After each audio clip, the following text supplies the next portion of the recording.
Bismillahirrahmanirrahim. Assalamualaikum warahmatullahi wabarakatuh. Hai adik-adik, apa kabar? Semoga sehat semua ya.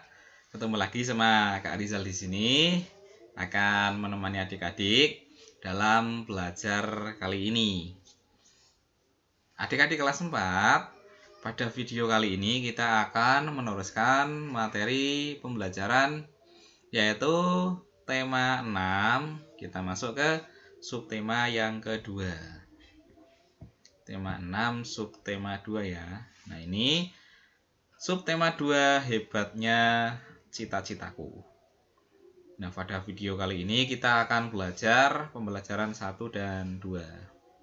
Jadi dalam satu subtema itu kita buat menjadi dua pembelajaran saja. Karena kemarin membuat 3 pembelajaran durasinya kayaknya panjang ya. Atau kalau adik-adik pengen dibuatin misalnya satu subtema untuk satu video, enggak apa-apa, bilang saja. Atau satu subtema menjadi 2 pembelajaran enggak apa-apa. Satu subtema menjadi 3 pembelajaran dalam satu video juga boleh juga. Silahkan request. Dan videonya ini Kak Riza langsung rekam saja dengan media laptop tanpa diedit lagi ya. Harapannya semoga suaranya jelas. Ini tidak saya beri back song ya. Di bulan Januari ini 2021 ini sudah mulai musim hujan, jadi mohon maaf sekali jika dalam video ini masuk suara hujan atau suara-suara yang lain ya. Jadi mohon maaf sekali ya, ini karena sudah mulai musim hujan. Oke, enggak apa-apa. Sekarang kita mulai lanjutkan belajarnya saja ya. Kita masuk subtema 2 hebatnya cita-citaku, pembelajaran 1, menjelaskan cara membuat puisi. Agar lebih mudah membuat puisi, perhatikan hal-hal berikut. Yang pertama, menentukan tema. Tema puisi merupakan topik utama atau gagasan pengarang dalam membuat puisi. Tema puisi membantu pengarang untuk membuat puisi tetap sesuai ruang lingkupnya. Tema puisi sendiri ini bisa bermacam-macam.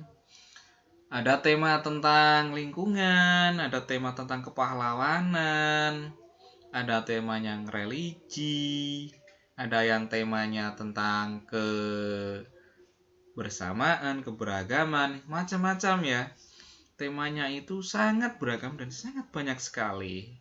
Tergantung kita mau membuat puisi tentang apa. Yang pertama kita harus menentukan tema. Mengapa harus ditentukan tema? Agar kita tidak keluar jalur yang semestinya. Atau kita tidak keluar dari lingkup tema puisi yang akan kita tulis. Tanpa menentukan tema, puisi kita tidak akan terarah. Mau membuat puisi tentang alam, nanti malah karena tidak menentukan tema dulu kita membuat alam, nyambungnya transportasi, nyambungnya tentang apalagi pertanian. Waduh, itu karena tidak menentukan tema. Tapi kalau kita sudah tentukan tema, insya Allah kita akan lebih mudah dan lebih fokus dalam membuat puisi. Kemudian yang kedua, melakukan observasi. Observasi itu mengamati, pengamatan. Apa itu? Observasi bermanfaat untuk mengembangkan imajinasi dan mendapatkan inspirasi. Observasi dapat dilakukan dengan cara membaca buku, melakukan perjalanan, atau menyaksikan suatu kejadian. Misal di sini kita akan menentukan akan menulis sebuah puisi yang berjudul Hutan. Kita bisa mengobservasi keadaan hutan itu langsung. Kita langsung datangi hutan. Kita langsung datang ke hutan, kita lihat apa yang ada di dalam hutan tersebut, bagaimana suasananya, udaranya bagaimana. Nah, itu bisa dijadikan sebagai inspirasi kita untuk menuliskan puisi tersebut. Misal, di sini, Kak Rizal jelaskan secara lisan aja ya. Mau membuat puisi judulnya Hutanku. Otomatis temanya yaitu tema yang kita pilih adalah tema tentang hutan atau alam. Hutanku. Kemudian Kak Rizal membawa sebuah ballpoint dan buku untuk menulis. Kak Rizal datang ke hutan. Di situ Kak Rizal amati keadaan hutan.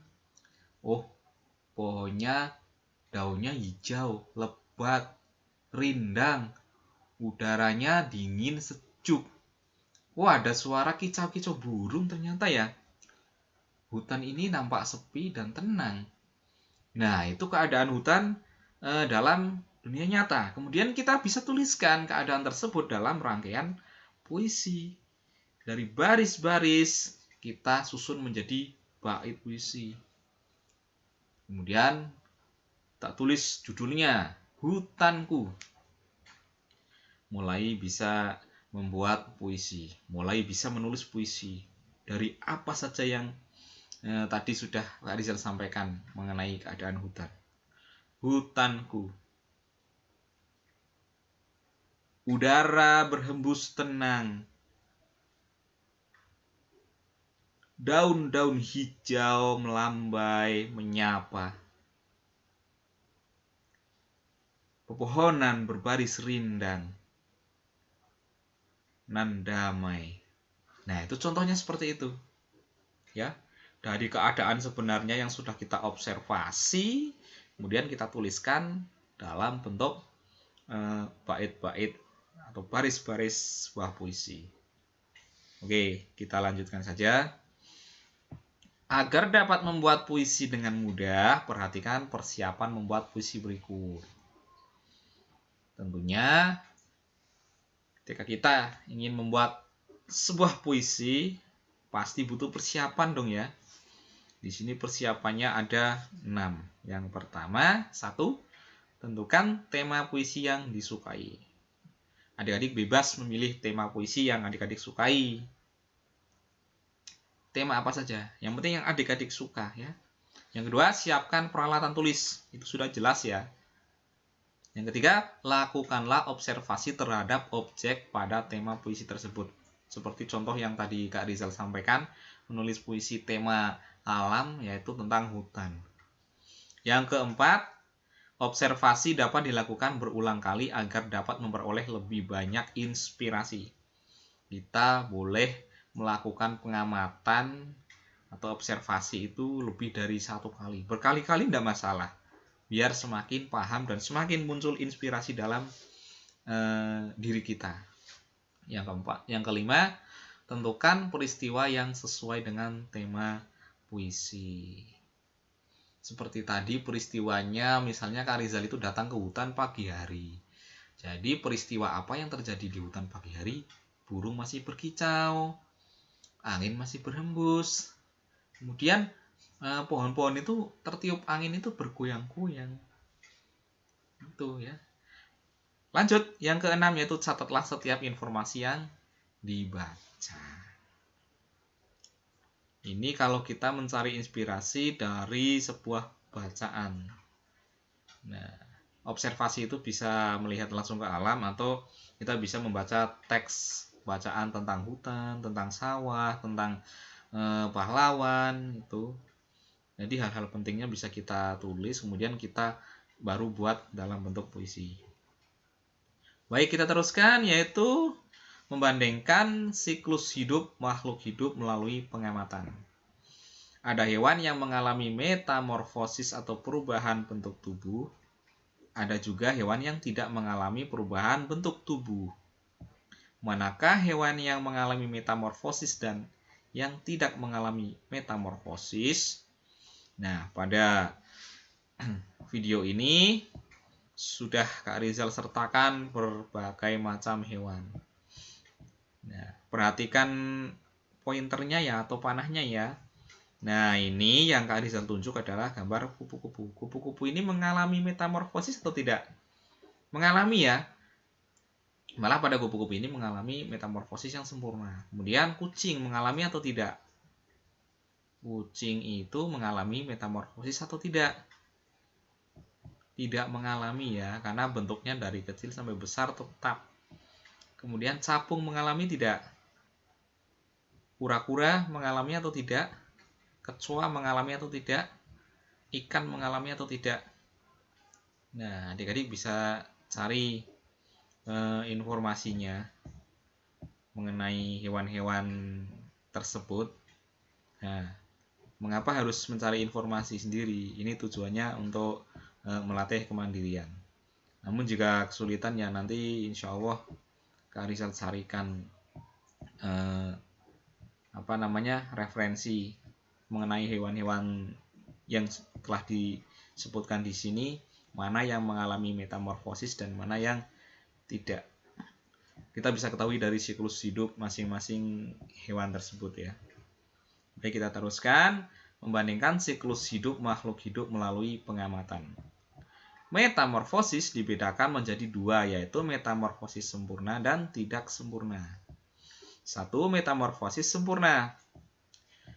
Apa saja itu metamorfosis sempurna? Kita lihat gambar di samping kanan ini. Ini adalah proses metamorfosis sempurna yang terjadi pada kupu-kupu, yaitu melalui proses yang pertama telur menjadi kepompong menjadi ulat menjadi kupu-kupu dewasa. Metamorfosis sempurna itu terdapat perbedaan bentuk tubuh hewan saat lahir dengan bentuk dewasanya. Seperti pada kupu ini ya, sangat mengalami perubahan bentuk tubuh. Kemudian terdapat fase pupa atau menjadi kepompong ya dalam siklus hidupnya. Contohnya hewan kupu-kupu. Sekarang metamorfosis yang kedua yaitu yang tidak sempurna. Di sini terjadi pada hewan, contohnya adalah belalang. Belalang daur hidupnya mulai dari telur, kemudian nimfa 1, nimfa 2, nimfa 3 dan menjadi belalang dewasa. Pertumbuhan dan perkembangan hewan dengan bentuk tubuh saat lahir sama seperti bentuk dewasa. Kalau kita perhatikan gambar berikut, memang bentuknya sama ya. Hanya ada beberapa bagian yang tadinya belum tumbuh menjadi tumbuh. Kemudian tidak melalui tahap kepompong. Di sini tidak ada tahapan menjadi pompong. Nah, contohnya adalah belalang. Belalang ini salah satu contoh hewan yang metamorfosisnya tidak sempurna. Baik, kita masuk ke pembelajaran kedua, yaitu menentukan pilihan kata dalam membuat puisi. Berikut hal yang harus kamu perhatikan dalam memilih kata saat membuat puisi. Yang pertama, gunakan kata yang bermakna positif. Harus ya, ketika kita menulis puisi, kita harus pilih makna yang bermakna positif atau yang baik. 2. Gunakan kata atau ungkapan pujian untuk sesuatu yang indah. Yang ketiga, gunakan kata-kata yang santun. Yang keempat, hindari penggunaan kata yang bersifat menjelekkan, mengejek, atau menghina. Yang kelima, gunakan kata-kata yang memiliki kemiripan bunyi agar puisi terdengar lebih indah saat dibaca. Misalnya, keluh kesah, canda tawa. Yang keenam, gunakan perumpamaan tentang objek yang ingin kamu ceritakan. Itulah 6 poin hal yang harus kamu perhatikan dalam memilih kata saat membuat puisi. Berikutnya, menjelaskan tari kreasi daerah. Tari kreasi daerah adalah tari tradisional yang gerakannya dikreasikan sesuai adat istiadat setempat. Contoh tari kreasi daerah antara lain tari merak dari daerah Jawa Barat.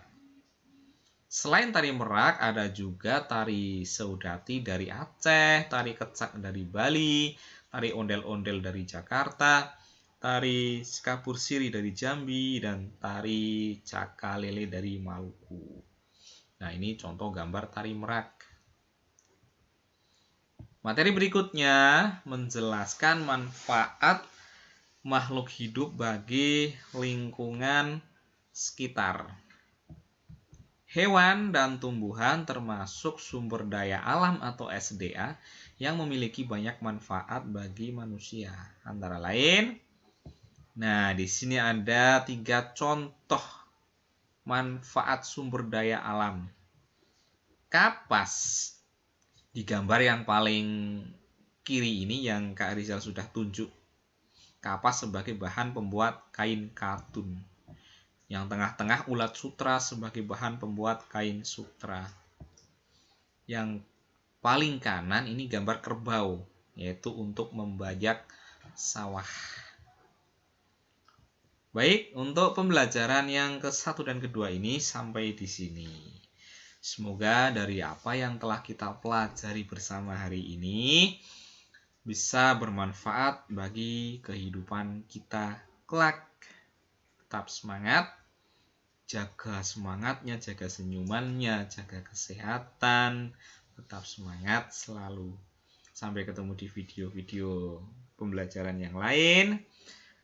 Wassalamualaikum warahmatullahi wabarakatuh.